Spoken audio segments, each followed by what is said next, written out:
I was at first, man. I was like scared off because there's so many Dagestanis in the crowd, and I've trained with tons of dudes from Dagestan. Like one of my best friends, Rustam Kapilov, is he's straight from the heart of Dagestan, and love those guys. But they don't fuck around, man. Like I was really surprised more people didn't rush the cage. Really thinking that this was gonna happen, but yeah, it was gnarly. I'm mad. Not surprised on either end how it went down. It takes it very personally.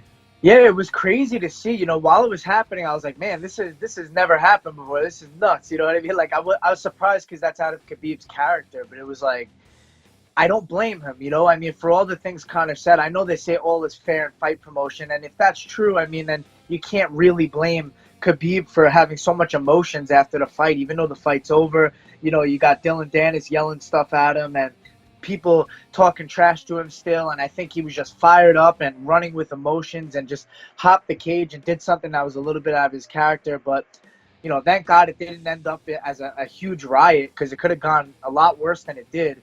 But I think Connor, with him not pressing charges, shows that he understands too that he kind of egged this guy on and got what he deserved, and they're probably going to use this footage for the next fight. So it is what it is.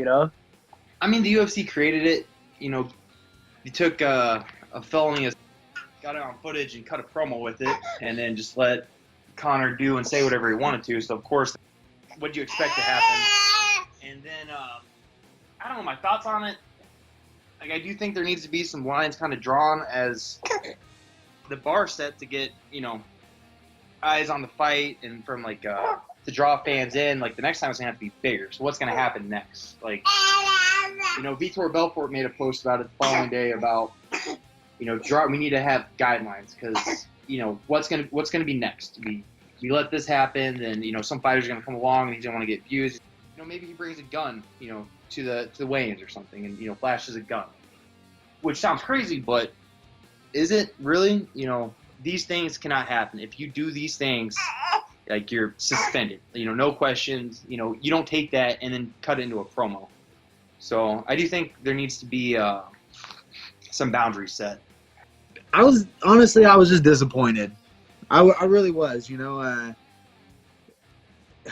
mean, it's kind of unfortunate the way it happened, and it's kind of understandable, and all parties are to blame. But I mean, at the end of the day, I mean, they were competing for a ridiculous amount of money, and once the competition's over, it should all be squashed no matter what. And I mean, Connor did his part. He promoted the fight. Khabib got paid.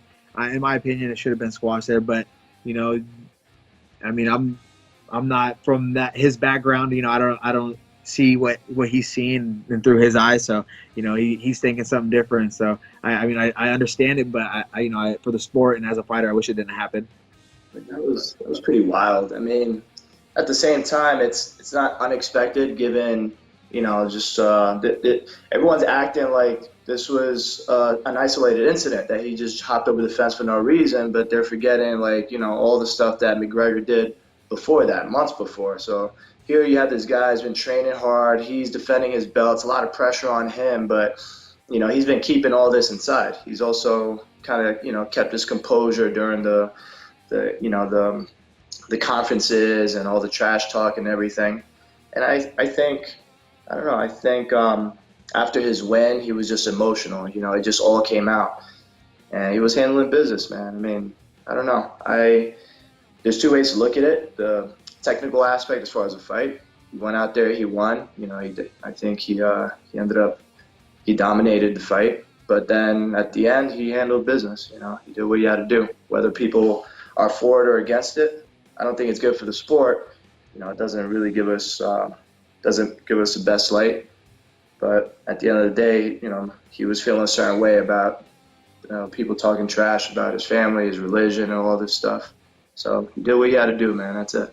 There's two sides to that. One side of it is like just the fan of the sport, kind of like purist. That's like, oh, that's wrong. It's not a good image for the sport. It's bad. And the other side is that was entertaining as hell, man. Like that was entertaining. We can't lie about it. And for a casual fan, like people say it's bad for the sport. I mean, I guess it's not really too good for the sport, but I feel like that drew so many eyeballs. I think there was like 300,000 views on the press conference, which was at 3 a.m. So I think that's a record right there. So I feel like, yeah, it was bad, but I can see where Khabib's coming from, because the amount of shit that Conor was saying, how do you not get emotional? And then to have the guy talking smack about you outside the cage. So, I mean, I feel like the bus incident was worse. That's just me personally.